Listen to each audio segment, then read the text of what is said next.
भाभी ने अगले दिन जल्दी काम खत्म किया कि अज जल्दी जाके इस नोट का मामला भी खत्म कर दवा। इसलिए वह सीधे स्कूल वाल चल गई। स्कूल पहुंच के सीधा नेहा की क्लास में गई, पर वह उत्थे नहीं सी।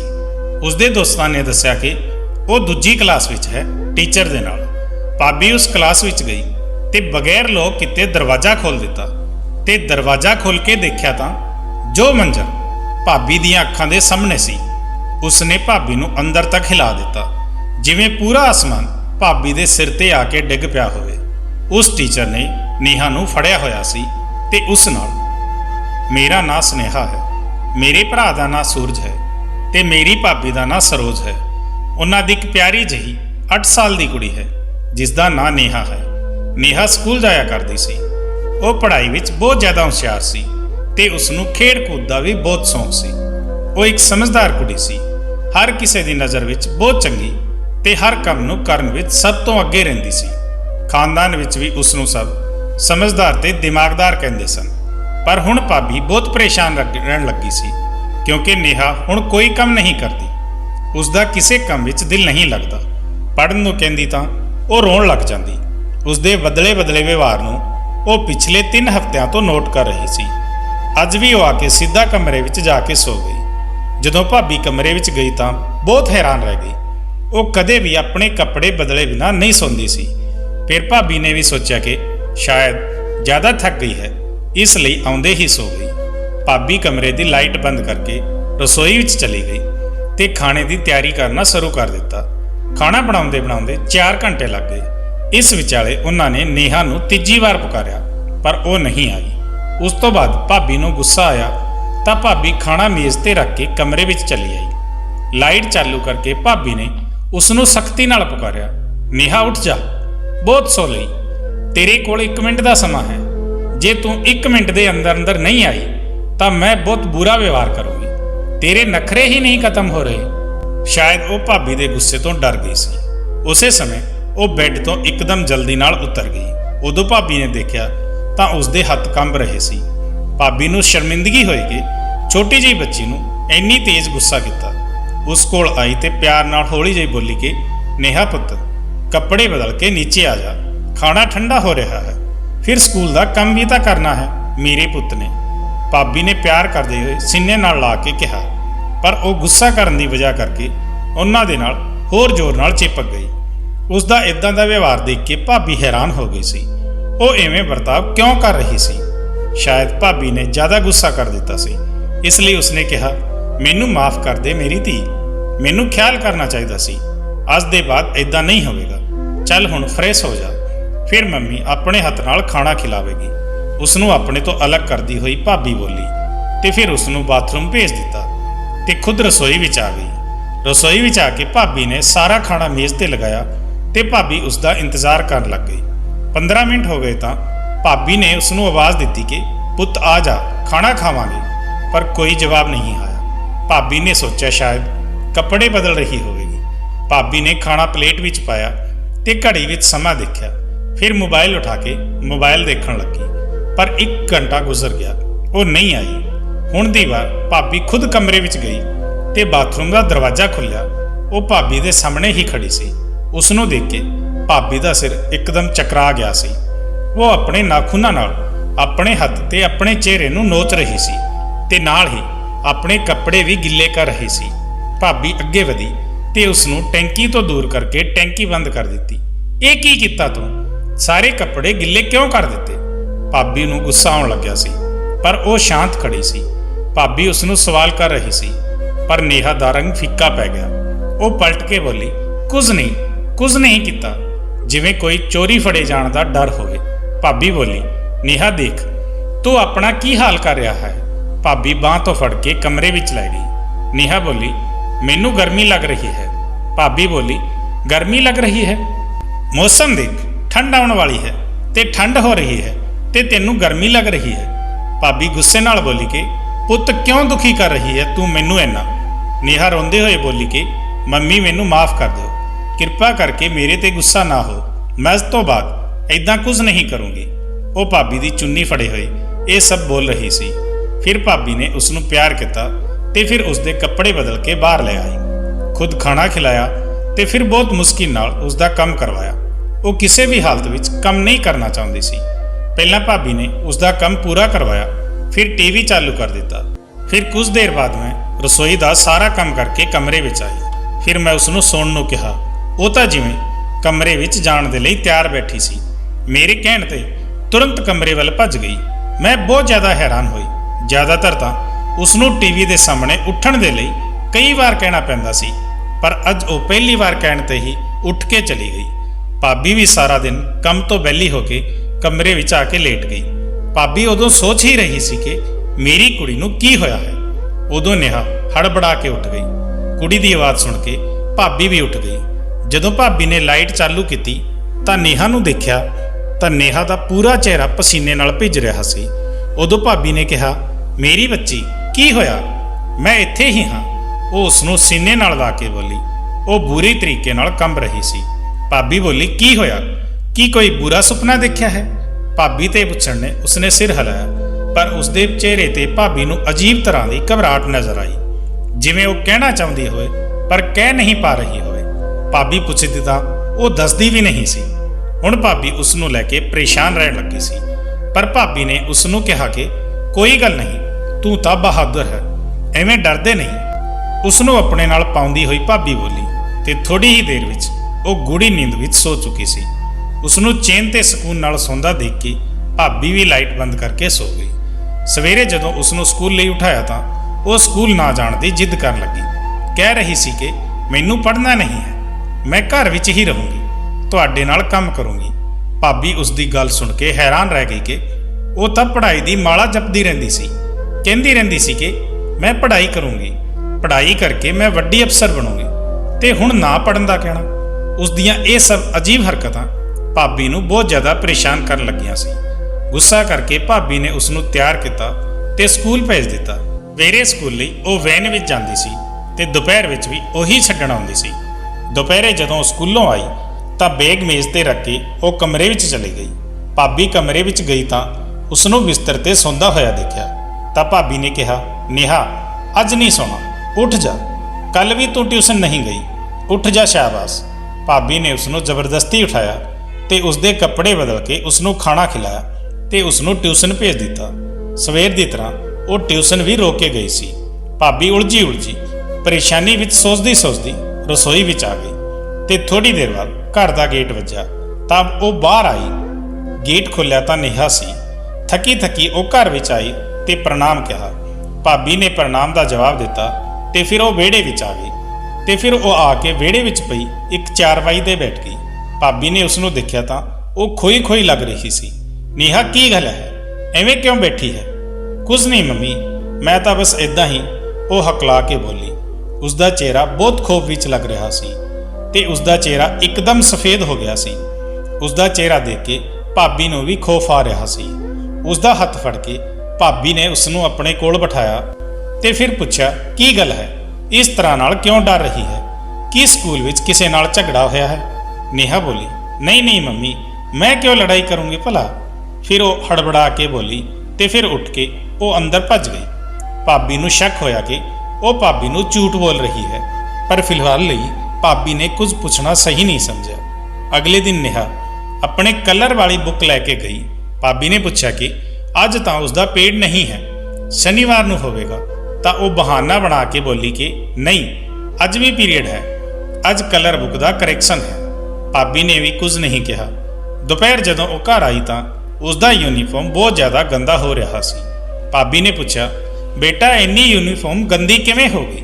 ਗੋਡਿਆਂ ਤੇ ਲੱਗੀ ਮਿੱਟੀ, ਚਿਹਰੇ ਤੇ ਲੱਗੀ ਗੰਦਗੀ ਦੇਖ ਕੇ ਭਾਬੀ ਨੇ ਪੁੱਛਿਆ ਤਾਂ ਨੇਹਾ ਨੇ ਜਵਾਬ ਦਿੱਤਾ ਕਿ ਮੰਮਾ, ਮੈਂ ਡਿੱਗ ਗਈ ਸੀ ਮੈਦਾਨ ਵਿੱਚ ਖੇਡਦੇ ਹੋਏ। ਭਾਬੀ ਨੇ ਪਰੇਸ਼ਾਨੀ ਨਾਲ ਉਸ ਦਾ ਹੱਥ ਬਾਂਹ ਦੇਖਦੇ ਹੋਏ ਪੁੱਛਿਆ ਕਿ ਮੈਨੂੰ ਦਿਖਾ, ਕਿਤੇ ਸੱਟ ਤਾਂ ਨਹੀਂ ਲੱਗੀ? ਉਹ ਦੇਖਣ ਲੱਗੀ, ਪਰ ਉਹ ਭਾਬੀ ਤੋਂ ਹੱਥ ਛੁਡਾਉਂਦੀ ਹੋਈ ਉੱਡਦੀ ਹੋਈ ਰੰਗਤ ਨਾਲ ਕਮਰੇ ਵਿੱਚ ਭੱਜ ਗਈ। ਇਹ ਤੀਜੀ ਵਾਰ ਸੀ ਜਦੋਂ ਨੇਹਾ ਨੇ ਇਦਾਂ ਕੀਤਾ। ਭਾਬੀ ਬਹੁਤ ਜ਼ਿਆਦਾ ਪਰੇਸ਼ਾਨ ਹੋਈ। ਸ਼ਾਮ ਨੂੰ ਜਦੋਂ ਭਾਬੀ ਨੇਹਾ ਦਾ ਕੰਮ ਕਰਵਾ ਰਹੀ ਸੀ ਤਾਂ ਕਮਰੇ ਵਿੱਚ ਆਉਂਦੇ ਹੋਏ ਭਾਬੀ ਨੇ ਡਾਇਰੀ ਤੇ ਇੱਕ ਨੋਟ ਦੇਖਿਆ ਤੇ ਦੇਖ ਕੇ ਨੇਹਾ ਨੂੰ ਪੁੱਛਿਆ, ਇਹ ਕੀ ਹੈ ਪੁੱਤ, ਤੂੰ ਅੱਜ ਨਹਾ ਕੇ ਕਿਉਂ ਨਹੀਂ ਗਈ ਸਕੂਲ? ਤਾਂ ਨੇਹਾ ਬੋਲੀ, ਨਹਾ ਕੇ ਹੀ ਗਈ ਸੀ ਮੰਮੀ ਸਕੂਲ ਵਿੱਚ। ਤਾਂ ਭਾਬੀ ਨੇ ਪੁੱਛਿਆ, ਫਿਰ ਇਹ ਨੋਟ ਕਿਉਂ ਲਿਖਿਆ ਹੈ? ਤੇਰੀ ਮੈਡਮ ਨੇ ਕਿ ਤੇਰੇ ਅੰਦਰੋਂ ਬਦਬੂ ਆਉਂਦੀ ਹੈ। ਉਹ ਕਹਿਣ ਲੱਗੀ ਕਿ ਉਹ ਮੈਨੂੰ ਨਹੀਂ ਪਤਾ ਮੰਮੀ। ਉਹ ਇੱਕਦਮ ਗੁੱਸੇ ਨਾਲ ਬੋਲੀ ਸੀ। ਬੇਗ ਸੁੱਟਦੇ ਹੋਏ ਉਸਦੇ ਗੁੱਸੇ ਦਾ ਇਹ ਅੰਦਾਜ਼ ਭਾਬੀ ਪਹਿਲੀ ਵਾਰ ਦੇਖ ਰਹੀ ਸੀ। ਉਸ ਨੂੰ ਗੁੱਸਾ ਕਰਦੇ ਦੇਖ ਕੇ ਭਾਬੀ ਬਹੁਤ ਹੈਰਾਨ ਹੋਈ। ਭਾਬੀ ਨੂੰ ਸਭ ਤੋਂ ਜ਼ਿਆਦਾ ਇਸ ਗੱਲ ਨੇ ਪਰੇਸ਼ਾਨ ਕੀਤਾ ਕਿ ਉਹ ਇੰਨੀ ਛੋਟੀ ਜਿਹੀ ਗੱਲ ਤੇ ਗੁੱਸਾ ਕਰ ਰਹੀ ਸੀ। ਭਾਬੀ ਉਸ ਨੂੰ ਫੜ ਕੇ ਬੋਲੀ, ਕੀ ਬਦਤਮੀਜ਼ੀ ਹੈ। ਉਹ ਆਪਣਾ ਹੱਥ ਛੁਡਾਉਂਦੀ ਹੋਈ ਬੋਲੀ ਕਿ ਮੰਮੀ ਮੈਨੂੰ ਛੱਡੋ, ਪਰ ਉਹਨਾਂ ਨੇ ਨਹੀਂ ਛੱਡਿਆ ਤੇ ਉਹ ਕਹਿਣ ਲੱਗੀ, ਕੀ ਬਦਤਮੀਜ਼ੀ ਕਰ ਰਹੀ ਹੈ, ਬੋਲ ਕਰੇਗੀ ਅੱਜ ਤੋਂ ਬਾਅਦ ਬਦਤਮੀਜ਼ੀ। ਉਹ ਬੋਲੀ, ਤੁਸੀਂ ਬੁਰੇ ਹੋ, ਤੁਸੀਂ ਗੰਦੇ ਮੰਮੀ ਹੋ, ਮੈਨੂੰ ਨਹੀਂ ਕਰਨੀ ਤੁਹਾਡੇ ਨਾਲ ਗੱਲ। ਇਹ ਸਭ ਬੋਲਦੀ ਹੋਈ ਆਪਣਾ ਹੱਥ ਛੁਡਾ ਕੇ ਕਮਰੇ ਵਿੱਚ ਚਲੀ ਗਈ ਤੇ ਭਾਬੀ ਆਪਣਾ ਸਿਰ ਫੜ ਕੇ ਉੱਥੇ ਹੀ ਬੈਠ ਗਈ। ਨੇਹਾ ਦੇ ਵਿਵਹਾਰ ਨਾਲ ਭਾਬੀ ਬਹੁਤ ਜ਼ਿਆਦਾ ਪਰੇਸ਼ਾਨ ਹੋ ਗਈ ਸੀ। ਦਿਨ ਬਦਲਦੇ ਗਏ ਤੇ ਨੇਹਾ ਦੇ ਵਿਵਹਾਰ ਵਿੱਚ ਵੀ ਬਦਲਾਅ ਆਉਂਦੇ ਗਏ ਤੇ ਉਧਰ ਸਕੂਲ ਵਿੱਚੋਂ ਰੋਜ਼ ਇਹ ਨੋਟ ਆਉਂਦਾ ਕਿ ਤੁਹਾਡੀ ਕੁੜੀ ਨੂੰ ਨਹਾ ਕੇ ਭੇਜਿਆ ਕਰੋ, ਬਦਬੂ ਆਉਂਦੀ ਹੈ। ਭਾਬੀ ਪਹਿਲਾਂ ਤਾਂ ਇਹੀ ਸਮਝ ਰਹੀ ਸੀ ਕਿ ਸ਼ਾਇਦ ਉਮਰ ਦੀ ਵਜ੍ਹਾ ਨਾਲ ਉਸ ਵਿੱਚ ਬਦਲਾਅ ਆ ਰਹੇ ਹਨ। ਉਸ ਦਾ ਅਚਾਨਕ ਤੋਂ ਚਿੜਚਿੜਾ ਹੋ ਜਾਣਾ, ਗੁੱਸਾ ਕਰਨਾ, ਸਮੇਂ ਤੇ ਖਾਣਾ ਨਹੀਂ ਖਾਣਾ ਤੇ ਹਮੇਸ਼ਾ ਚੁੱਪ ਰਹਿਣਾ, ਸਕੂਲ ਚੋਂ ਆ ਕੇ ਉਸ ਦਾ ਥਕਾਨ ਦਾ ਬਹਾਨਾ ਕਰਕੇ ਸੋ ਜਾਣਾ, ਇਹ ਸਭ ਭਾਬੀ ਨੂੰ ਨੋਰਮਲ ਲੱਗ ਰਿਹਾ ਸੀ। ਫਿਰ ਵੀ ਉਸ ਦੀ ਵੱਧਦੀ ਉਮਰ ਦਾ ਖਿਆਲ ਕਰਦੀ ਤੇ ਹਰ ਵਾਰ ਉਸ ਦੀ ਗੱਲ ਨੂੰ ਨਜ਼ਰਅੰਦਾਜ਼ ਕਰਦੀ ਰਹੀ। ਇੱਕ ਦਿਨ ਉਹ ਸਕੂਲ ਵਿੱਚੋਂ ਆਈ ਤੇ ਆਉਂਦੇ ਹੀ ਰਸੋਈ ਵਿੱਚ ਗਈ। ਭਾਬੀ ਬਾਹਰ ਖੜੀ ਹੋਈ ਕਿਸੇ ਨਾਲ ਗੱਲ ਕਰ ਰਹੀ ਸੀ। ਭਾਬੀ ਨੇ ਉਸ ਨੂੰ ਰਸੋਈ ਵਿੱਚੋਂ ਨਿਕਲ ਕੇ ਕਮਰੇ ਵਿੱਚ ਜਾਂਦੇ ਹੋਏ ਦੇਖਿਆ। ਭਾਬੀ ਗੱਲ ਖਤਮ ਕਰਕੇ ਜਦੋਂ ਕਮਰੇ ਵਿੱਚ ਉਸ ਦੇ ਪਿੱਛੇ ਗਈ ਤਾਂ ਜੋ ਚੀਜ਼ ਉਹਨਾਂ ਨੇ ਦੇਖੀ, ਉਹਨਾਂ ਦੇ ਪੈਰਾਂ ਵਿੱਚੋਂ ਜ਼ਮੀਨ ਨਿਕਲ ਗਈ। ਉਹ ਜੋ ਵੀ ਕਰ ਰਹੀ ਸੀ, ਭਾਬੀ ਨੂੰ ਇਦਾਂ ਲੱਗਿਆ ਕਿ ਜਿਵੇਂ ਉਹ ਖੁਦ ਦੇ ਨਾਲ ਕੁਝ ਕਰ ਲਵੇਗੀ। ਭਾਬੀ ਨੇ ਅੱਗੇ ਵਧ ਕੇ ਉਸ ਦੇ ਹੱਥ ਵਿੱਚੋਂ ਚਾਕੂ ਲੈ ਕੇ ਸੁੱਟ ਦਿੱਤਾ। ਕੀ ਹਰਕਤ ਹੈ, ਇਹ ਕੀ ਕਰ ਰਹੀ ਸੀ ਤੂੰ? ਫਟੀ ਹੋਈ ਬੈੱਡ ਸ਼ੀਟ ਨੂੰ ਦੇਖ ਕੇ ਭਾਬੀ ਨੇ ਪੁੱਛਿਆ। ਉਸਨੇ ਅੱਖਾਂ ਉਠਾ ਕੇ ਭਾਬੀ ਨੂੰ ਦੇਖਦੇ ਹੋਏ ਕਿਹਾ ਕਿ ਕੁਝ ਨਹੀਂ ਕਰ ਰਹੀ ਸੀ। ਉਸ ਦੀ ਸੁਰਖ ਹੁੰਦੀਆਂ ਅੱਖਾਂ ਦੇਖ ਕੇ ਭਾਬੀ ਡਰ ਗਈ ਤੇ ਇੱਕਦਮ ਪਿੱਛੇ ਹੋ ਗਈ। ਫਿਰ ਇੱਕਦਮ ਹਿੰਮਤ ਕਰਕੇ ਉਹ ਨੇਹਾ ਦੇ ਕੋਲ ਬੈਠ ਗਈ। ਹੁਣ ਇੱਧਰ ਉੱਧਰ ਦੇਖਿਆ ਤਾਂ ਭਾਬੀ ਨੂੰ ਇਦਾਂ ਲੱਗ ਰਿਹਾ ਸੀ ਕਿ ਚਾਰੋਂ ਪਾਸੇ ਬਸ ਘੰਟੀਆਂ ਵੱਜ ਰਹੀਆਂ ਹਨ। ਭਾਬੀ ਨੂੰ ਕੁਝ ਸਮਝ ਵਿੱਚ ਨਹੀਂ ਆ ਰਿਹਾ ਸੀ। ਭਾਬੀ ਬੋਲੀ ਕਿ ਨੇਹਾ ਪੁੱਤ, ਮੈਨੂੰ ਦੱਸ ਕੀ ਗੱਲ ਹੈ? ਕੀ ਤੈਨੂੰ ਕਿਸੇ ਨੇ ਕੁਝ ਕਿਹਾ ਹੈ ਜਾਂ ਸਕੂਲ ਵਿੱਚ ਕਿਸੇ ਮੈਡਮ ਨੇ ਤੈਨੂੰ ਡਾਂਟਿਆ ਹੈ ਜਾਂ ਟੈਸਟ ਚੰਗਾ ਨਹੀਂ ਹੋਇਆ? ਉਸਨੇ ਕਿਹਾ, ਮੰਮੀ ਤੁਸੀਂ ਜਾਓ, ਕੰਮ ਕਰ ਲਓ, ਮੈਂ ਕੱਪੜੇ ਬਦਲ ਲਵਾਂ। ਅਜੀਬ ਸ਼ਬਦਾਂ ਵਿੱਚ ਉਹ ਬੋਲੀ ਤੇ ਫਿਰ ਉਸਨੇ ਬਾਥਰੂਮ ਦਾ ਦਰਵਾਜ਼ਾ ਬੰਦ ਕਰ ਲਿਆ। ਉਸਦੇ ਇਦਾਂ ਦੇ ਵਿਵਹਾਰ ਤੇ ਭਾਬੀ ਠੰਡੀ ਸਾਹ ਭਰ ਕੇ ਰਹਿ ਗਈ ਸੀ। ਸਿਰ ਹਿਲਾਉਂਦੀ ਹੋਈ ਭਾਬੀ ਕਮਰੇ ਤੋਂ ਬਾਹਰ ਆ ਗਈ ਸੀ। ਇਸ ਕੁੜੀ ਦਾ ਕੁਝ ਨਹੀਂ ਹੋ ਸਕਦਾ, ਰੱਬ ਜਾਣੇ ਪਤਾ ਨਹੀਂ ਕੀ ਮਸਲਾ ਹੈ ਇਸ ਕੁੜੀ ਨਾਲ। ਖੁਦ ਨਾਲ ਬੋਲਦੀ ਹੋਈ ਭਾਬੀ ਰਸੋਈ ਵਿੱਚ ਚਲੀ ਗਈ। ਪਰ ਇਦਾਂ ਦੀ ਕੀ ਗੱਲ ਹੋਈ ਸੀ ਕਿ ਉਹ ਇਦਾਂ ਦਾ ਕਦਮ ਉਠਾਉਣ ਦਾ ਸੋਚ ਰਹੀ ਸੀ, ਜਾਂ ਫਿਰ ਮੈਨੂੰ ਜਾਣਬੁੱਝ ਕੇ ਤੰਗ ਕਰਨ ਲਈ ਬੈੱਡ ਸ਼ੀਟ ਪਾੜ ਦਿੱਤੀ। ਕੰਮ ਤੋਂ ਵਿਹਲੀ ਹੋ ਕੇ ਭਾਬੀ ਆਪਣੀ ਕੁੜੀ ਨੂੰ ਪੜ੍ਹਾਉਣ ਲਈ ਬੈਠ ਗਈ। ਅੱਜ ਵੀ ਨੋਟ ਲਿਖਿਆ ਆਇਆ ਸੀ ਕਿ ਕਿਰਪਾ ਕਰਕੇ ਤੁਸੀਂ ਆਪਣੀ ਬੱਚੀ ਨੂੰ ਨਵਾ ਧੁਆ ਕੇ ਭੇਜਿਆ ਕਰੋ, ਤੁਹਾਡੀ ਬੱਚੀ ਦੇ ਅੰਦਰ ਤੋਂ ਬਹੁਤ ਬੁਰੀ ਬਦਬੂ ਆਉਂਦੀ ਹੈ। ਨੋਟ ਪੜ੍ਹ ਕੇ ਭਾਬੀ ਨੇ ਨੇਹਾ ਨੂੰ ਪੁੱਛਿਆ, ਨੇਹਾ ਅੱਜ ਫਿਰ ਤੇਰੇ ਸਕੂਲ ਤੋਂ ਨੋਟ ਆਇਆ ਹੈ ਕਿ ਤੂੰ ਨਹਾ ਕੇ ਨਹੀਂ ਗਈ, ਕੀ ਹੈ ਇਹ ਸਭ? ਇੱਕ ਪੱਲੀ ਨੇਹਾ ਦੇ ਹੱਥ ਕੰਬ ਗਈ। ਉਸਨੇ ਆਪਣੀ ਨਜ਼ਰ ਇੱਧਰ ਉੱਧਰ ਘੁਮਾਈ। ਭਾਬੀ ਉਸ ਦੀਆਂ ਸਾਰੀਆਂ ਹਰਕਤਾਂ ਨੂੰ ਗੌਰ ਨਾਲ ਦੇਖ ਰਹੀ ਸੀ। ਪੈਨਸਿਲ ਨੂੰ ਜ਼ੋਰ ਨਾਲ ਫੜ ਕੇ ਉਸਨੇ ਪੈਨਸਿਲ ਚਾਰਪਾਈ ਤੇ ਜ਼ੋਰ ਨਾਲ ਮਾਰੀ। ਭਾਬੀ ਨੇ ਪੁੱਛਿਆ, ਨੇਹਾ ਕੀ ਕਰ ਰਹੀ ਹੈ? ਸਿੱਧੀ ਤਰ੍ਹਾਂ ਜਵਾਬ ਦੇ ਮੈਨੂੰ, ਜਾਂ ਮੈਂ ਖੁਦ ਸਕੂਲ ਜਾਊਂਗੀ ਕੱਲ। ਭਾਬੀ ਦੀ ਗੱਲ ਸੁਣ ਕੇ ਉਹ ਡਰ ਗਈ। ਉਸ ਦੀਆਂ ਅੱਖਾਂ ਵਿੱਚ ਅਜੀਬ ਕਿਸਮ ਦਾ ਡਰ ਲੱਗ ਰਿਹਾ ਸੀ। ਲੜਖੜਾਉਂਦੀ ਜ਼ਬਾਨ ਨਾਲ ਉਹ ਬਹੁਤ ਮੁਸ਼ਕਲ ਨਾਲ ਬੋਲੀ, ਮੰਮੀ ਮੈਂ ਰੋਜ਼ ਨਹਾ ਕੇ ਜਾਂਦੀ ਹਾਂ। ਰੋਜ਼ ਦੀ ਕਹੀ ਗੱਲ ਉਸਨੇ ਅੱਜ ਫਿਰ ਦੁਹਰਾਈ। ਚੰਗਾ ਤਾਂ ਫਿਰ ਇਹ ਨੋਟ ਕਿਉਂ ਆਇਆ ਹੈ ਸਕੂਲ ਵਿੱਚੋਂ? ਉਹ ਨੋਰਮਲ ਹੋ ਕੇ ਨੱਕ ਚੜਾ ਕੇ ਬੋਲੀ, ਮੈਨੂੰ ਨਹੀਂ ਪਤਾ। ਉਹ ਆਪਣਾ ਵਿਵਹਾਰ ਨੋਰਮਲ ਬਣਾਉਣ ਦੀ ਕੋਸ਼ਿਸ਼ ਕਰਦੇ ਹੋਏ ਬੋਲੀ। ਇੰਨੇ ਵਿੱਚ ਹੀ ਭਾਬੀ ਕੁਝ ਪੁੱਛਦੀ ਉਸ ਦਾ ਫੋਨ ਵੱਜਣ ਲੱਗਿਆ। ਉਹ ਕੰਮ ਦੱਸ ਕੇ ਫੋਨ ਉਠਾਉਣ ਚਲੀ ਗਈ। ਜਦੋਂ ਉਸਨੇ ਦੇਖਿਆ ਕਿ ਮੰਮੀ ਫੋਨ ਵਿੱਚ ਵਿਅਸਤ ਹੋ ਗਈ ਹੈ ਤਾਂ ਉਹ ਆਪਣੇ ਕਮਰੇ ਵਿੱਚ ਚਲੀ ਗਈ ਤੇ ਗੱਲ ਕਰਦੇ ਕਰਦੇ ਭਾਬੀ ਇਹ ਗੱਲ ਭੁੱਲ ਗਈ ਕਿ ਭਾਬੀ ਨੂੰ ਉਸ ਨਾਲ ਕੁਝ ਜ਼ਰੂਰੀ ਗੱਲ ਕਰਨੀ ਹੈ। ਅਗਲੇ ਦਿਨ ਉਹ ਚੁੱਪਚਾਪ ਉੱਠੀ ਤੇ ਬਿਨਾਂ ਦੱਸੇ ਨਹਾ ਕੇ ਸਕੂਲ ਚਲੀ ਗਈ। ਭਾਬੀ ਨੂੰ ਲੱਗਿਆ ਕਿ ਉਹ ਉਹਨਾਂ ਦੀ ਸਖਤੀ ਦਾ ਅਸਰ ਹੈ, ਪਰ ਇਹ ਖਿਆਲ ਵੀ ਸਿਰਫ ਉਹਨਾਂ ਦਾ ਖਿਆਲ ਹੀ ਸੀ। ਜੋ ਹੋਣਾ ਸੀ ਉਹ ਹੋ ਚੁੱਕਿਆ ਸੀ, ਜੋ ਹੋ ਰਿਹਾ ਸੀ ਉਹ ਵੀ ਚੱਲ ਰਿਹਾ ਸੀ ਤੇ ਸ਼ਾਇਦ ਭਾਬੀ ਗਲਤ ਸੋਚ ਰਹੀ ਸੀ। ਦੁਪਹਿਰ ਨੂੰ ਜਦੋਂ ਨੇਹਾ ਘਰ ਵਾਪਸ ਆਈ ਤਾਂ ਉਸ ਦਾ ਪੂਰਾ ਚਿਹਰਾ ਲਾਲ ਹੋਇਆ ਪਿਆ ਸੀ। ਅੱਜ ਫਿਰ ਤੋਂ ਉਹ ਯੂਨੀਫਾਰਮ ਗੰਦੀ ਕਰਕੇ ਲਿਆਈ ਸੀ ਪਰ ਅੱਜ ਯੂਨੀਫਾਰਮ ਤੇ ਮਿੱਟੀ ਦੀ ਜਗ੍ਹਾ ਕੁਝ ਹੋਰ ਲੱਗਿਆ ਹੋਇਆ ਸੀ।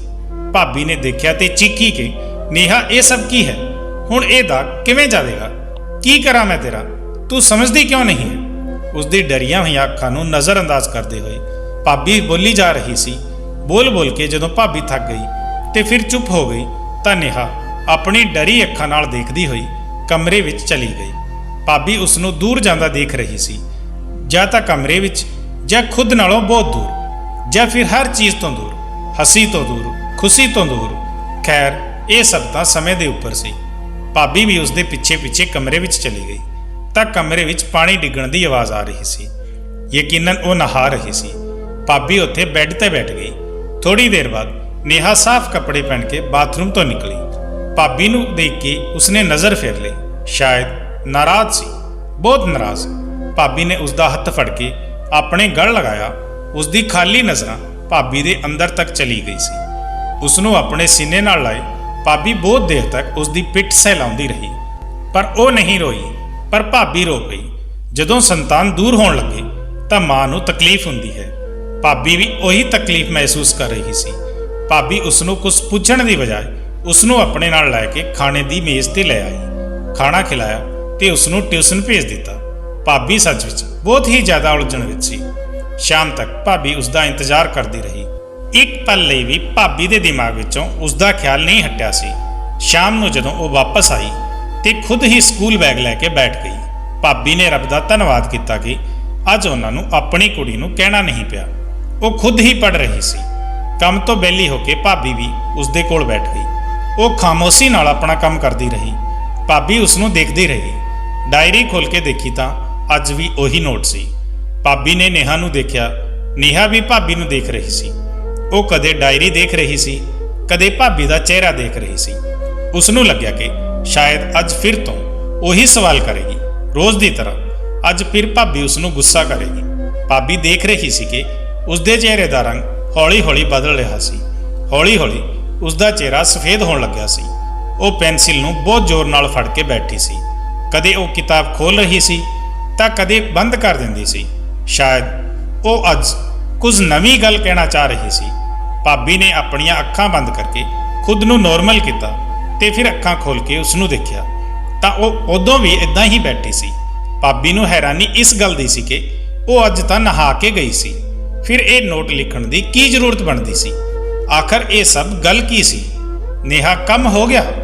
ਭਾਬੀ ਇਸ ਤੋਂ ਪਹਿਲਾਂ ਕੁਝ ਹੋਰ ਬੋਲਦੀ ਤਾਂ ਉਹ ਇੱਕਦਮ ਨਾਲ ਡਰਦੀ ਹੋਈ ਪਿੱਛੇ ਹੋਣ ਲੱਗੀ। ਭਾਬੀ ਉਸ ਨੂੰ ਇੱਕ ਨਜ਼ਰ ਨਾਲ ਦੇਖਦੀ ਰਹੀ। ਨੇਹਾ ਕੀ ਹੋਇਆ? ਮੇਰੀ ਬੱਚੀ, ਆਰਾਮ ਨਾਲ ਬੈਠ ਜਾ, ਮੈਂ ਕੁਝ ਨਹੀਂ ਕਹਿ ਰਹੀ। ਭਾਬੀ ਨੂੰ ਆਪਣੀ ਜਗ੍ਹਾ ਬੈਠਾ ਦੇਖ ਕੇ ਉਹ ਥੋੜਾ ਸਕੂਨ ਨਾਲ ਹੋਈ ਸੀ, ਪਰ ਉਸ ਦਾ ਰੰਗ ਹੁਣ ਵੀ ਸਫੇਦ ਪਿਆ ਹੋਇਆ ਸੀ।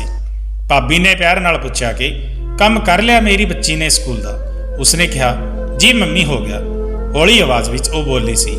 ਭਾਬੀ ਨੇ ਕਿਹਾ, ਠੀਕ ਹੈ, ਬੈਗ ਉਠਾ ਕੇ ਅੰਦਰ ਲੈ ਜਾ, ਫਿਰ ਖਾਣਾ ਖਾਂਦੇ ਹਾਂ।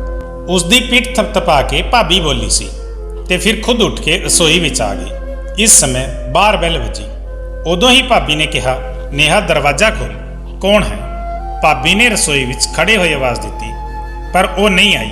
ਤਾਂ ਭਾਬੀ ਬਾਹਰ ਆਈ ਤੇ ਉਸ ਨੂੰ ਸਖਤ ਨਜ਼ਰਾਂ ਨਾਲ ਦੇਖਿਆ। ਉਸ ਨੂੰ ਸਖਤੀ ਨਾਲ ਕਿਹਾ ਕਿ ਕਿੰਨੀ ਦੇਰ ਤੋਂ ਕਹਿ ਰਹੀ ਹਾਂ, ਦਰਵਾਜ਼ਾ ਖੋਲ, ਬੋਲਦੀ ਕਿਉਂ ਨਹੀਂ ਤੂੰ? ਉਸ ਨੂੰ ਗੁੱਸਾ ਕਰਕੇ ਭਾਬੀ ਦਰਵਾਜ਼ਾ ਖੋਲ੍ਹਣ ਚਲੀ ਗਈ। ਜਦੋਂ ਭਾਬੀ ਨੇ ਦਰਵਾਜ਼ਾ ਖੋਲ੍ਹਿਆ ਤਾਂ ਭਾਈ ਖੜਾ ਸੀ। ਭਾਬੀ ਨੇ ਉਸ ਨੂੰ ਕਿਹਾ ਕਿ ਅਰੇ ਤੁਸੀਂ ਅਚਾਨਕ? ਮੁਸਕਰਾਉਂਦੇ ਹੋਏ ਉਹਨਾਂ ਨੂੰ ਪੁੱਛਿਆ ਤਾਂ ਭਰਾ ਹੱਸ ਦਿੱਤਾ ਤੇ ਕਿਹਾ ਕਿ ਹਾਂ, ਮੈਂ ਸੋਚਿਆ ਕਿ ਛੁੱਟੀ ਮਿਲੀ ਹੈ ਤਾਂ ਆਪਣੀ ਪਤਨੀ ਤੇ ਕੁੜੀ ਨੂੰ ਮਿਲਣ ਆਵਾਂ।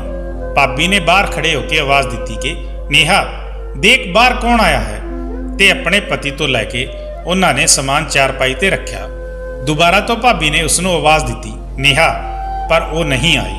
ਉਦੋਂ ਭਰਾ ਨੇ ਕਿਹਾ ਕਿ ਰਹਿਣ ਦੇ, ਮੈਂ ਖੁਦ ਚਲਾ ਜਾਂਦਾ ਹਾਂ, ਕਾਰਟੂਨ ਦੇਖ ਰਹੀ ਹੋਵੇਗੀ। ਭਾਬੀ ਨੂੰ ਦੁਬਾਰਾ ਆਵਾਜ਼ ਲਗਾਉਂਦੇ ਹੋਏ ਦੇਖ ਭਰਾ ਉਹਨਾਂ ਨੂੰ ਰੋਕਦੇ ਹੋਏ ਬੋਲਿਆ ਤੇ ਖੁਦ ਅੰਦਰ ਚਲੇ ਗਈ। ਭਾਬੀ ਵੀ ਅੰਦਰ ਉਹਨਾਂ ਦੇ ਪਿੱਛੇ ਚਲੀ ਗਈ। ਅੰਦਰ ਕਮਰੇ ਵਿੱਚ ਆਈ ਤਾਂ ਉਹ ਆਪਣੇ ਪਾਪਾ ਨਾਲ ਲਿਪਟੀ ਹੋਈ ਹੌਲੀ-ਹੌਲੀ ਆਵਾਜ਼ ਵਿੱਚ ਜਵਾਬ ਦੇ ਰਹੀ ਸੀ। ਭਰਾ ਨੇ ਜਦੋਂ ਇਸ਼ਾਰੇ ਨਾਲ ਭਾਬੀ ਨੂੰ ਨੇਹਾ ਦੇ ਮੂਡ ਦਾ ਪੁੱਛਿਆ ਤਾਂ ਭਾਬੀ ਕਹਿਣ ਲੱਗੀ, ਕੁਝ ਨਹੀਂ, ਬਸ ਗੁੱਸਾ ਕੀਤਾ ਹੈ ਮੈਂ ਅੱਜ, ਇਸ ਲਈ ਮੂੰਹ ਬਣਾ ਕੇ ਬੈਠੀ ਹੈ। ਭਰਾ ਨੇ ਭਾਬੀ ਨੂੰ ਗੁੱਸੇ ਨਾਲ ਦੇਖਿਆ। ਭਾਬੀ ਨਜ਼ਰ ਚਲਾਉਂਦੀ ਹੋਈ ਰਸੋਈ ਵਿੱਚ ਚਲੀ ਗਈ। ਭਰਾ ਨੇਹਾ ਨੂੰ ਮਨਾਉਣ ਦੀ ਕੋਸ਼ਿਸ਼ ਕਰ ਰਿਹਾ ਸੀ। ਭਰਾ ਹਰ ਉਸ ਜਗ੍ਹਾ ਦਾ ਨਾਂ ਲੈ ਰਿਹਾ ਸੀ, ਹਰ ਉਸ ਚੀਜ਼ ਦਾ ਨਾਂ ਲੈ ਰਿਹਾ ਸੀ ਜੋ ਨੇਹਾ ਨੂੰ ਪਸੰਦ ਸੀ। ਭਾਬੀ ਸੁਣ ਰਹੀ ਸੀ ਕਿ ਉਹ ਹਰ ਚੀਜ਼ ਦੇ ਨਾਂ ਵਿੱਚ ਜਵਾਬ ਦਿੰਦੀ ਜਾ ਰਹੀ ਸੀ। ਥੋੜੀ ਦੇਰ ਬਾਅਦ ਭਰਾ ਉਸ ਨੂੰ ਲੈ ਕੇ ਬਾਹਰ ਆਇਆ ਤੇ ਕੁਰਸੀ ਤੇ ਬੈਠ ਗਿਆ। ਖਾਣਾ ਲੱਗ ਚੁੱਕਿਆ ਸੀ। ਖਾਣਾ ਬਹੁਤ ਖਾਮੋਸ਼ੀ ਨਾਲ ਖਾਇਆ ਗਿਆ। ਖਾਣੇ ਦੇ ਦੌਰਾਨ ਬੋਲਣ ਵਾਲੀ ਨੇਹਾ ਬਹੁਤ ਖਾਮੋਸ਼ੀ ਨਾਲ ਬੈਠ ਕੇ ਖਾਣਾ ਖਾਂਦੀ ਰਹੀ। ਭਾਬੀ ਇਸ ਚੀਜ਼ ਦੀ ਆਦੀ ਹੋ ਚੁੱਕੀ ਸੀ, ਇਸ ਲਈ ਉਹ ਚੁੱਪਚਾਪ ਬੈਠੀ ਹੋਈ ਖਾਣਾ ਖਾ ਰਹੀ ਸੀ। ਪਰ ਭਰਾ ਸਾਰਾ ਸਮਾਂ ਨੇਹਾ ਨੂੰ ਹੀ ਦੇਖਦੇ ਰਹੇ। ਰਾਤ ਹੋ ਗਈ ਤਾਂ ਨੇਹਾ ਨੂੰ ਸੁਲਾ ਕੇ ਭਾਬੀ ਬਾਹਰ ਵਿਹੜੇ ਵਿੱਚ ਆ ਕੇ ਬੈਠ ਗਈ ਤੇ ਭਰਾ ਵੀ ਉੱਥੇ ਬੈਠੇ ਬਹੁਤ ਗੂੜੀ ਸੋਚ ਵਿੱਚ ਡੁੱਬੇ ਹੋਏ ਲੱਗੇ। ਭਾਬੀ ਬੈਠੀ ਤਾਂ ਪੁੱਛਿਆ, ਕੀ ਸੋਚ ਰਹੇ ਹੋ? ਭਾਬੀ ਨੇ ਭਰਾ ਦਾ ਚਿਹਰਾ ਦੇਖਦੇ ਹੋਏ ਪੁੱਛਿਆ। ਉਹਨਾਂ ਨੇ ਕਿਹਾ ਕਿ ਤੂੰ ਨੇਹਾ ਨੂੰ ਦੇਖਿਆ? ਉਹ ਬਹੁਤ ਬਦਲੀ ਲੱਗੀ, ਚੁੱਪ ਤੇ ਹਰ ਚੀਜ਼ ਤੋਂ ਦੂਰ। ਭਾਬੀ ਨੇ ਕਿਹਾ ਕਿ ਤੁਸੀਂ ਐਵੇਂ ਹੀ ਪਰੇਸ਼ਾਨ ਹੋ ਰਹੇ ਹੋ। ਦਰਅਸਲ ਉਹ ਵੱਡੀ ਹੋ ਰਹੀ ਹੈ ਤਾਂ ਉਸ ਦੇ ਅੰਦਰ ਕੁਝ ਬਦਲਾਅ ਆ ਰਹੇ ਹਨ ਜੋ ਸਾਨੂੰ ਜ਼ਿਆਦਾ ਮਹਿਸੂਸ ਹੋ ਰਹੇ ਹਨ। ਭਾਬੀ ਨੇ ਉਹਨਾਂ ਨੂੰ ਸਮਝਾਉਣ ਦੇ ਅੰਦਾਜ਼ ਵਿੱਚ ਕਿਹਾ, ਪਰ ਉਹ ਸੰਤੁਸ਼ਟ ਨਹੀਂ ਲੱਗੇ। ਭਰਾ ਨੇ ਕਿਹਾ, ਸਰੋਜ ਤੂੰ ਗੱਲ ਕਰ ਉਸ ਨਾਲ, ਜੇ ਕੋਈ ਗੱਲ ਹੈ ਤਾਂ ਦੱਸੇ ਸਾਨੂੰ। ਤਾਂ ਭਾਬੀ ਨੇ ਕਿਹਾ ਕਿ ਚੰਗਾ ਠੀਕ ਹੈ, ਮੈਂ ਪੁੱਛ ਲਵਾਂਗੀ। ਭਰਾ ਨੂੰ ਤਸੱਲੀ ਦਿੰਦੇ ਹੋਏ ਭਾਬੀ ਬੋਲੀ, ਪਰ ਸੱਚ ਵਿੱਚ ਉਹ ਅੰਦਰ ਤੋਂ ਖੁਦ ਵੀ ਬਹੁਤ ਪਰੇਸ਼ਾਨ ਸੀ। ਮਾਹੌਲ ਨੂੰ ਠੀਕ ਕਰਨ ਲਈ ਭਾਬੀ ਨੇ ਉਹਨਾਂ ਨਾਲ ਇੱਧਰ ਉੱਧਰ ਦੀ ਗੱਲ ਕਰਨਾ ਸ਼ੁਰੂ ਕਰ ਦਿੱਤਾ। ਸਵੇਰੇ ਉਹਨਾਂ ਨੂੰ ਦੁਬਾਰਾ ਡਿਊਟੀ ਤੇ ਜਾਣਾ ਸੀ। ਸਵੇਰ ਹੁੰਦੇ ਹੀ ਭਾਈ ਦੁਬਾਰਾ ਡਿਊਟੀ ਤੇ ਚਲਾ ਗਿਆ ਤੇ ਭਾਬੀ ਰੋਜ਼ ਦੀ ਤਰ੍ਹਾਂ ਕੰਮਾਂ ਵਿੱਚ ਵਿਅਸਤ ਹੋ ਗਈ। ਕੁੜੀ ਨੂੰ ਸਕੂਲ ਭੇਜਿਆ ਤੇ ਬਾਕੀ ਸਾਰੇ ਕੰਮ ਕੀਤੇ। ਉਹ ਫਿਰ ਸਕੂਲ ਤੋਂ ਆਈ ਤਾਂ ਫਿਰ ਉਸ ਦੀ ਯੂਨੀਫਾਰਮ ਤੇ ਦਾਗ ਲੱਗੇ ਹੋਏ ਸੀ। ਭਾਬੀ ਨੇ ਉਸ ਨੂੰ ਦੇਖਿਆ ਤੇ ਕਿਹਾ ਕਿ ਕੱਪੜੇ ਬਦਲ ਲੈ, ਮੈਂ ਖਾਣਾ ਲਗਾਉਂਦੀ ਹਾਂ। ਭਾਬੀ ਨੇ ਬਹੁਤ ਪਿਆਰ ਨਾਲ ਕਿਹਾ। ਭਾਬੀ ਇਹ ਸੋਚ ਚੁੱਕੀ ਸੀ ਕਿ ਉਹ ਹੁਣ ਨੇਹਾ ਨੂੰ ਪਿਆਰ ਨਾਲ ਹੈਂਡਲ ਕਰੇਗੀ ਤਾਂ ਕਿ ਉਹ ਉਹਨਾਂ ਨੂੰ ਖੁਦ ਸੱਚ ਦੱਸ ਦੇਵੇ। ਕੁਝ ਦਿਨ ਗੁਜ਼ਰੇ ਤੇ ਇਹ ਯੂਨੀਫਾਰਮ ਦੇ ਗੰਦੇ ਹੋਣ ਦਾ ਸਿਲਸਿਲਾ ਚੱਲਦਾ ਰਿਹਾ ਤੇ ਭਾਬੀ ਚੁੱਪ ਰਹੀ ਕਿਉਂਕਿ ਉਹ ਆਪਣੀ ਕੁੜੀ ਨੂੰ ਹੋਰ ਨਹੀਂ ਡਰਾਉਣਾ ਚਾਹੁੰਦੀ ਸੀ। ਭਾਬੀ ਚਾਹੁੰਦੀ ਸੀ ਕਿ ਉਹ ਨੋਰਮਲ ਹੋ ਜਾਵੇ ਜਿਵੇਂ ਉਹ ਪਹਿਲਾਂ ਸੀ। ਨੇਹਾ ਨਾਲ ਸਾਰੇ ਬਹੁਤ ਚੰਗੇ ਤਰੀਕੇ ਨਾਲ ਪੇਸ਼ ਆਉਂਦੇ ਸੀ। ਉਹ ਸੀ ਵੀ ਤਾਂ ਬਹੁਤ ਚੰਗੀ। ਅਕਸਰ ਟੀਚਰ ਤਾਂ ਉਸ ਦੀ ਖੁਦ ਮਦਦ ਕਰ ਦਿੰਦੇ ਸੀ ਅਸਾਈਨਮੈਂਟ ਬਣਾਉਣ ਵਿੱਚ। ਮੈਂ ਸੁਣਦੀ ਸੀ ਕਿ ਟੀਚਰ ਬਹੁਤ ਗੌਰ ਨਾਲ ਉਸ ਨੂੰ ਪੜ੍ਹਾਉਂਦੇ ਸੀ। ਇੱਕ ਦਿਨ ਭਾਬੀ ਨੇ ਸੋਚਿਆ ਕਿ ਬਸ ਹੁਣ ਮੈਂ ਆਪਣੀ ਕੁੜੀ ਨਾਲ ਗੱਲ ਕਰੂੰਗੀ। ਉਸ ਦੇ ਘਰ ਆਉਣ ਦਾ ਇੰਤਜ਼ਾਰ ਕੀਤਾ। ਜਦੋਂ ਉਹ ਦੁਪਹਿਰ ਵਿੱਚ ਘਰ ਆਈ ਤਾਂ ਭਾਬੀ ਨੇ ਉਸ ਨੂੰ ਖਾਣਾ ਖਿਲਾਇਆ ਤੇ ਖਾਣਾ ਖਿਲਾਉਣ ਤੋਂ ਬਾਅਦ ਉਸ ਨੂੰ ਕਮਰੇ ਵਿੱਚ ਲੈ ਕੇ ਆ ਗਈ ਤੇ ਉਸ ਨੂੰ ਆਪਣੇ ਸਾਹਮਣੇ ਬਿਠਾ ਲਿਆ। ਮੇਰੀ ਬੱਚੀ, ਦੱਸ ਕੀ ਗੱਲ ਹੈ? ਕਿਉਂ ਇਸ ਤਰ੍ਹਾਂ ਡਰੀ ਰਹਿੰਦੀ ਹੈ? ਮੈਂ ਵਾਅਦਾ ਕਰਦੀ ਹਾਂ ਮੈਂ ਕੁਝ ਨਹੀਂ ਕਹੂੰਗੀ। ਭਾਬੀ ਕੁੜੀ ਦੀ ਹਾਲਤ ਦੇਖ ਕੇ ਬੋਲੀ ਸੀ। ਉਹ ਕੁਝ ਦੇਰ ਤੱਕ ਭਾਬੀ ਨੂੰ ਦੇਖਦੀ ਰਹੀ ਤੇ ਫਿਰ ਬੋਲੀ ਤੇ ਬੋਲਦੀ ਚਲੀ ਗਈ। ਜਿਵੇਂ ਉਹ ਬੋਲਦੀ ਜਾ ਰਹੀ ਸੀ ਐਵੇਂ ਭਾਬੀ ਦੀ ਹੈਰਾਨੀ ਦਾ ਠਿਕਾਣਾ ਨਹੀਂ ਰਿਹਾ। ਜਦੋਂ ਉਹ ਗੱਲ ਖਤਮ ਹੋ ਗਈ ਉਦੋਂ ਭਾਬੀ ਉਸ ਨੂੰ ਦੇਖਦੀ ਜਾ ਰਹੀ ਸੀ। ਉਹ ਵੀ ਸਿਰ ਝੁਕਾਏ ਬੈਠੀ ਰਹੀ। ਫਿਰ ਇੱਕਦਮ ਭਾਬੀ ਨੂੰ ਗੁੱਸਾ ਆਇਆ ਤੇ ਉਹ ਉੱਠ ਗਈ ਤੇ ਉਹਨਾਂ ਨੇ ਇੱਕ ਜ਼ੋਰ ਦਾ ਥੱਪੜ ਉਸ ਨੂੰ ਮਾਰਿਆ। ਕੀ ਬਕਵਾਸ ਕਰੀ ਜਾ ਰਹੀ ਹੈ? ਪਤਾ ਵੀ ਹੈ ਤੈਨੂੰ ਤੂੰ ਕੀ ਬੋਲ ਰਹੀ ਹੈ? ਦਿਮਾਗ ਕਿੱਥੇ ਹੈ ਤੇਰਾ? ਉਹ ਮੂੰਹ ਤੇ ਹੱਥ ਰੱਖ ਕੇ ਰੋਂਦੇ ਹੋਏ ਮੈਨੂੰ ਦੇਖਦੀ ਰਹੀ। ਭਾਬੀ ਬੋਲਦੀ ਚਲੀ ਜਾ ਰਹੀ ਸੀ। ਉਹਨਾਂ ਦਾ ਬਸ ਨਹੀਂ ਚੱਲ ਰਿਹਾ ਸੀ ਕਿ ਉਸਨੇ ਇੱਕ ਹੋਰ ਥੱਪੜ ਲਗਾ ਦਿੱਤਾ। ਖਬਰਦਾਰ, ਜੋ ਆਵਾਜ਼ ਕੱਢੀ। ਉਸ ਨੂੰ ਹਿਚਕੀਆਂ ਦੇ ਨਾਲ ਰੋਂਦਾ ਦੇਖ ਕੇ ਭਾਬੀ ਬੋਲੀ। ਭਾਬੀ ਨੇ ਸੋਚ ਲਿਆ ਸੀ ਕਿ ਉਹ ਖੁਦ ਜਾ ਕੇ ਦੇਖੇਗੀ ਕਿ ਆਖਰ ਗੱਲ ਕੀ ਹੈ। ਉਹ ਬੁਰੀ ਤਰ੍ਹਾਂ ਨਾਲ ਝੂਠ ਬੋਲਣਾ ਵੀ ਸ਼ੁਰੂ ਕਰ ਚੁੱਕੀ ਸੀ। ਇਸ ਲਈ ਭਾਬੀ ਨੇ ਅਗਲੇ ਦਿਨ ਜਲਦੀ ਕੰਮ ਖਤਮ ਕੀਤਾ ਕਿ ਅੱਜ ਜਲਦੀ ਜਾ ਕੇ ਇਸ ਨੋਟ ਦਾ ਮਾਮਲਾ ਵੀ ਖਤਮ ਕਰ ਦਵਾਂ। ਇਸ ਲਈ ਉਹ ਸਿੱਧੇ ਸਕੂਲ ਵੱਲ ਚਲ ਗਈ। ਸਕੂਲ ਪਹੁੰਚ ਕੇ ਸਿੱਧਾ ਨੇਹਾ ਦੀ ਕਲਾਸ ਵਿੱਚ ਗਈ, ਪਰ ਉਹ ਉੱਥੇ ਨਹੀਂ ਸੀ। ਉਸਦੇ ਦੋਸਤਾਂ ਨੇ ਦੱਸਿਆ ਕਿ ਉਹ ਦੂਜੀ ਕਲਾਸ ਵਿੱਚ ਹੈ ਟੀਚਰ ਦੇ ਨਾਲ। ਭਾਬੀ ਉਸ ਕਲਾਸ ਵਿੱਚ ਗਈ ਤੇ ਬਗੈਰ ਲੋਕ ਕੀਤੇ ਦਰਵਾਜ਼ਾ ਖੋਲ੍ਹ ਦਿੱਤਾ ਤੇ ਦਰਵਾਜ਼ਾ ਖੋਲ੍ਹ ਕੇ ਦੇਖਿਆ ਤਾਂ ਜੋ ਮੰਜ਼ਰ ਭਾਬੀ ਦੀਆਂ ਅੱਖਾਂ ਦੇ ਸਾਹਮਣੇ ਸੀ। ਉਸਨੇ ਭਾਬੀ ਨੂੰ ਅੰਦਰ ਤੱਕ ਹਿਲਾ ਦਿੱਤਾ ਜਿਵੇਂ ਪੂਰਾ ਆਸਮਾਨ ਭਾਬੀ ਦੇ ਸਿਰ ਤੇ ਆ ਕੇ ਡਿੱਗ ਪਿਆ ਹੋਵੇ। ਉਹ ਟੀਚਰ ਨੇਹਾ ਦੇ ਨਾਲ ਗਲਤ ਕੰਮ ਕਰ ਰਿਹਾ ਸੀ। ਨੇਹਾ ਨੂੰ ਬਾਹਾਂ ਤੋਂ ਫੜਿਆ ਹੋਇਆ ਸੀ। ਭਾਬੀ ਦੇ ਅਚਾਨਕ ਅੰਦਰ ਆ ਜਾਣ ਤੇ ਉਹ ਇੱਕਦਮ ਬੋਖਲਾ ਕੇ ਦੂਰ ਹੋਇਆ। ਉਹ ਹੋਰ ਕੋਈ ਨਹੀਂ, ਇਨਸਾਨ ਦੇ ਰੂਪ ਵਿੱਚ ਲੁਕਿਆ ਇੱਕ ਦਰਿੰਦਾ ਸੀ। ਅੱਗੇ ਵੱਧ ਕੇ ਭਾਬੀ ਨੇ ਨੇਹਾ ਨੂੰ ਉਸ ਤੋਂ ਦੂਰ ਕੀਤਾ। ਉਸ ਨੂੰ ਆਪਣੇ ਸੀਨੇ ਨਾਲ ਲਗਾਇਆ, ਉਸ ਨੂੰ ਚੁੰਮਿਆ। ਉਸ ਦੇ ਅੰਦਰ ਤੋਂ ਉਹੀ ਬਦਬੂ ਆ ਰਹੀ ਸੀ, ਉਹੀ ਦਾਗਾਂ ਦੀ ਬਦਬੂ ਜੋ ਉਹ ਦੇਖਦੀ ਸੀ। ਉਸ ਨੂੰ ਪਿੱਛੇ ਕਰਦੇ ਹੋਏ ਉਸ ਟੀਚਰ ਨੂੰ ਜ਼ੋਰ ਨਾਲ ਥੱਪੜ ਦੇ ਮਾਰਿਆ। ਭਾਬੀ ਦੇ ਚੀਖਣ ਨਾਲ ਤੇ ਉੱਚਾ ਬੋਲਣ ਨਾਲ ਸਕੂਲ ਦੇ ਸਾਰੇ ਟੀਚਰ ਇਕੱਠਾ ਹੋ ਗਏ। ਉਸ ਸਮੇਂ ਉਸ ਟੀਚਰ ਨੂੰ ਗਾਰਡ ਨੇ ਬਹੁਤ ਹੀ ਮਾਰਿਆ ਪਿੱਟਿਆ ਤੇ ਪੁਲਿਸ ਦੇ ਹੱਥੋਂ ਜੇਲ੍ਹ ਭੇਜ ਦਿੱਤਾ। ਭਾਬੀ ਆਪਣੀ ਕੁੜੀ ਦੇ ਸਾਹਮਣੇ ਬੈਠ ਗਈ। ਭਾਬੀ ਨੇ ਉਸ ਨੂੰ ਗਲ ਲਗਾਇਆ। ਉਹ ਕੰਬ ਰਹੀ ਸੀ, ਰੋ ਵੀ ਰਹੀ ਸੀ। ਫਿਰ ਉਹਨਾਂ ਨੇ ਉਸ ਨੂੰ ਆਪਣੇ ਤੋਂ ਅਲੱਗ ਕਰਦੇ ਹੋਏ ਉਸ ਦਾ ਚਿਹਰਾ ਚੁੰਮਦੇ ਹੋਏ ਬੋਲੀ, ਮੇਰੀ ਬੱਚੀ, ਮੇਰੀ ਸਮਝਦਾਰ ਬੱਚੀ, ਤੇ ਕਿਹਾ ਕਿ ਇਹ ਸਬਜ਼ੀ ਤੂੰ ਖੁਦ ਗਿਰਾਉਂਦੀ ਸੀ ਨਾ ਯੂਨੀਫਾਰਮ ਤੇ। ਭਾਬੀ ਰੋਂਦੀ ਹੋਈ ਉਸ ਨੂੰ ਪੁੱਛ ਰਹੀ ਸੀ। ਨੇਹਾ ਨੇ ਕਿਹਾ ਕਿ ਜੀ ਮੰਮੀ, ਮੈਂ ਖੁਦ ਗਿਰਾ ਦਿੰਦੀ ਸੀ ਤਾਂ ਕਿ ਉਹ ਮੇਰੇ ਕੋਲ ਨਾ ਆ ਸਕੇ। ਮੈਂ ਡਰਦੀ ਸੀ ਮੰਮਾ, ਬਹੁਤ ਡਰਦੀ ਸੀ। ਮੈਂ ਕਹਿੰਦੀ ਸੀ ਕਿ ਮੈਨੂੰ ਛੱਡ ਦੇ, ਪਰ ਉਹ ਮੈਨੂੰ ਧਮਕਾਇਆ ਕਰਦਾ ਸੀ ਕਿ ਜੇ ਮੈਂ ਘਰ ਵਿੱਚ ਕਿਸੇ ਨੂੰ ਦੱਸਿਆ ਤਾਂ ਉਹ ਮੈਨੂੰ ਮਾਰ ਦੇਵੇਗਾ। ਮੰਮੀ, ਉਹ ਕਹਿੰਦਾ ਸੀ ਕਿ ਗੰਦੀ ਹਾਂ ਮੈਂ, ਮੇਰੇ ਅੰਦਰ ਤੋਂ ਬਦਬੂ ਆਉਂਦੀ ਹੈ। ਕੰਧਿਆਂ ਨੂੰ ਛੂ ਕੇ ਉਹ ਬੋਲੀ ਕਿ ਉਹ ਮੈਨੂੰ ਇੱਥੇ ਹੱਥ ਲਗਾਉਂਦਾ ਸੀ। ਮੈਂ ਉਸ ਦੇ ਕੋਲ ਜਾਣ ਤੋਂ ਮਨਾ ਕੀਤਾ ਤਾਂ ਉਸਨੇ ਮੈਨੂੰ ਇੱਥੇ ਮਾਰਿਆ। ਮੂੰਹ ਤੇ ਹੱਥ ਰੱਖਦੀ ਹੋਈ ਉਹ ਹਿਚਕੀਆਂ ਦੇ ਨਾਲ ਬੋਲੀ ਸੀ ਕਿ ਮੰਮੀ, ਕਿਰਪਾ ਕਰਕੇ ਮੈਨੂੰ ਬਚਾ ਲਓ, ਮੈਨੂੰ ਨਹੀਂ ਰਹਿਣਾ ਇੱਥੇ, ਮੈਨੂੰ ਨਹੀਂ ਪੜ੍ਹਨਾ ਇੱਥੇ। ਉਹ ਭਾਬੀ ਦੇ ਸੀਨੇ ਲਾਣ ਲੱਗੀ। ਉਹ ਬੋਲੀ ਜਾ ਰਹੀ ਸੀ। ਫਿਰ ਅਚਾਨਕ ਤੋਂ ਉਹ ਚੁੱਪ ਹੋ ਗਈ। ਭਾਬੀ ਨੇ ਕਿਹਾ, ਨੇਹਾ ਪੁੱਤ, ਅੱਖਾਂ ਖੋਲ ਪੁੱਤ। ਭਾਬੀ ਨੇ ਬਹੁਤ ਆਵਾਜ਼ ਦਿੱਤੀ ਪਰ ਉਸਨੇ ਅੱਖਾਂ ਨਹੀਂ ਖੋਲੀਆਂ। ਨੇਹਾ ਨੂੰ ਕਰੀਬ ਦੇ ਹਸਪਤਾਲ ਲੈ ਕੇ ਗਈ ਤਾਂ ਡਾਕਟਰ ਨੇ ਦੱਸਿਆ ਕਿ ਡਰ ਦੀ ਵਜ੍ਹਾ ਨਾਲ ਉਹ ਬੇਹੋਸ਼ ਹੋ ਚੁੱਕੀ ਹੈ। ਭਾਬੀ ਦੇ ਪੈਰਾਂ ਥੱਲੋਂ ਜਿਵੇਂ ਕਿਸੇ ਨੇ ਜ਼ਮੀਨ ਖਿੱਚ ਲਈ ਹੋਵੇ। ਜਲਦੀ ਨਾਲ ਉਹਨਾਂ ਨੇ ਭਰਾ ਨੂੰ ਫੋਨ ਕੀਤਾ ਤੇ ਸਭ ਕੁਝ ਦੱਸ ਦਿੱਤਾ। ਜਦੋਂ ਭਰਾ ਵਾਪਸ ਆਇਆ ਤਾਂ ਆਪਣੀ ਜਾਨ ਤੋਂ ਪਿਆਰੀ ਕੁੜੀ ਨੂੰ ਇਸ ਹਾਲ ਵਿੱਚ ਦੇਖ ਕੇ ਉਹਨਾਂ ਦੀ ਕਮਰ ਹੀ ਟੁੱਟ ਚੁੱਕੀ ਸੀ। ਭਾਬੀ ਖੁਦ ਸੋਚ ਵਿੱਚ ਬੈਠੀ ਹੋਈ ਸੀ, ਇਹ ਸਭ ਉਹਨਾਂ ਦੀ ਹੀ ਗਲਤੀ ਸੀ, ਵਰਨਾ ਨੇਹਾ ਨੇ ਤਾਂ ਭਾਬੀ ਨੂੰ ਸੱਚ ਦੱਸਣ ਦੀ ਕੋਸ਼ਿਸ਼ ਕੀਤੀ ਸੀ। ਉਸ ਦੀ ਇਹ ਹਾਲਤ, ਉਸ ਦੇ ਨਾਲ ਜੋ ਹੋਇਆ, ਉਸ ਦੀ ਵਜ੍ਹਾ ਨਾਲ ਹੀ ਉਸ ਦਾ ਪੜ੍ਹਾਈ ਤੋਂ ਦਿਲ ਉੱਠ ਗਿਆ ਸੀ। ਜਦੋਂ ਭਾਬੀ ਨੂੰ ਉਸਨੇ ਸੱਚ ਦੱਸਣ ਦੀ ਕੋਸ਼ਿਸ਼ ਕੀਤੀ ਸੀ, ਉਦੋਂ ਉਹ ਵੀ ਉਸ ਦੀਆਂ ਗੱਲਾਂ ਤੇ ਵਿਸ਼ਵਾਸ ਨਹੀਂ ਕਰ ਰਹੀ ਸੀ। ਭਾਬੀ ਤਾਂ ਇਹ ਸਭ ਸੋਚ ਵੀ ਨਹੀਂ ਸਕਦੀ ਸੀ। ਭਾਬੀ ਤਾਂ ਉਸ ਨੂੰ ਝੂਠ ਸਮਝ ਰਹੀ ਸੀ ਕਿ ਕੋਈ ਟੀਚਰ ਇਦਾਂ ਕਿਵੇਂ ਕਰ ਸਕਦਾ ਹੈ। ਤੇ ਸਿਰਫ ਨੇਹਾ ਨਹੀਂ, ਅੱਜ ਤੱਕ ਪਤਾ ਨਹੀਂ ਕਿੰਨੀ ਕੁੜੀਆਂ ਨਾਲ ਇਹੀ ਸਭ ਕਰ ਚੁੱਕਿਆ ਸੀ। ਸਕੂਲ ਵਾਲਿਆਂ ਨੇ ਦੱਸਿਆ ਕਿ ਉਹ ਸਾਡੇ ਸਕੂਲ ਦਾ ਇੱਕ ਬਹੁਤ ਚੰਗਾ ਟੀਚਰ ਸੀ। ਉਸਨੇ ਕਦੇ ਕਿਸੇ ਲੇਡੀ ਟੀਚਰ ਦੇ ਨਾਲ ਵੀ ਕੋਈ ਬਦਤਮੀਜ਼ੀ ਨਹੀਂ ਕੀਤੀ ਹੈ, ਕਦੇ ਕੋਈ ਇਦਾਂ ਦੀ ਗੱਲ ਨਹੀਂ ਕੀਤੀ ਹੈ।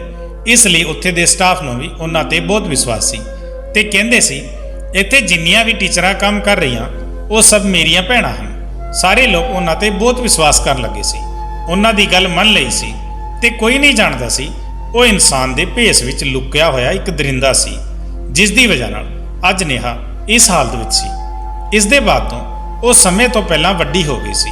ਹੁਣ ਉਹ ਕੋਈ ਸ਼ਰਾਰਤ ਨਹੀਂ ਕਰਦੀ ਸੀ, ਚੁੱਪ ਰਹਿੰਦੀ ਤੇ ਬਹੁਤ ਡੂੰਘੀਆਂ ਗੱਲਾਂ ਕਰਨ ਲੱਗਦੀ। ਪੜ੍ਹਨਾ ਤਾਂ ਉਹ ਵੀ ਚਾਹੁੰਦੀ ਸੀ, ਇਸ ਲਈ ਭਾਬੀ ਭਰਾ ਨੇ ਉਸ ਦਾ ਐਡਮਿਸ਼ਨ ਦੂਜੇ ਸਕੂਲ ਵਿੱਚ ਕਰਵਾ ਦਿੱਤਾ ਸੀ।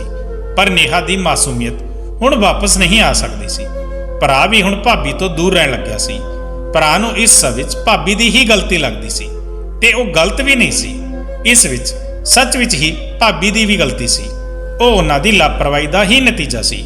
ਉਹਨਾਂ ਨੂੰ ਆਪਣੀ ਕੁੜੀ ਦਾ ਧਿਆਨ ਰੱਖਣਾ ਚਾਹੀਦਾ ਸੀ, ਪਰ ਉਹਨਾਂ ਨੇ ਆਪਣਾ ਸਾਰਾ ਸਮਾਂ ਘਰ ਦੇ ਕੰਮਾਂ ਵਿੱਚ ਲਗਾ ਦਿੱਤਾ। ਇਸ ਦੀ ਵਜ੍ਹਾ ਨਾਲ ਹੀ ਉਸ ਦੀ ਜ਼ਿੰਦਗੀ ਵਿੱਚ ਇੱਕ ਕਸ਼ਟ ਲਿਖ ਦਿੱਤਾ ਗਿਆ।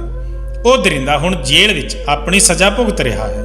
ਸਾਨੂੰ ਆਪਣੇ ਬੱਚਿਆਂ ਦੇ ਨਾਲ ਸਭ ਤੋਂ ਨੇੜੇ ਰਹਿਣਾ ਚਾਹੀਦਾ ਹੈ, ਉਹਨਾਂ ਦਾ ਦੋਸਤ ਬਣ ਕੇ ਰਹਿਣਾ ਚਾਹੀਦਾ ਹੈ।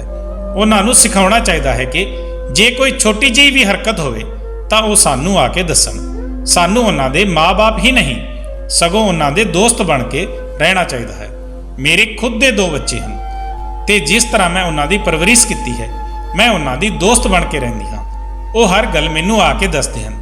ਕੱਲ ਤੋਂ ਲੈ ਕੇ ਅੱਜ ਵੀ ਭਾਬੀ ਆਪਣੀ ਲਾਪਰਵਾਹੀ ਨੂੰ ਲੈ ਕੇ ਸ਼ਰਮਿੰਦਾ ਹੋ ਜਾਂਦੀ ਹੈ।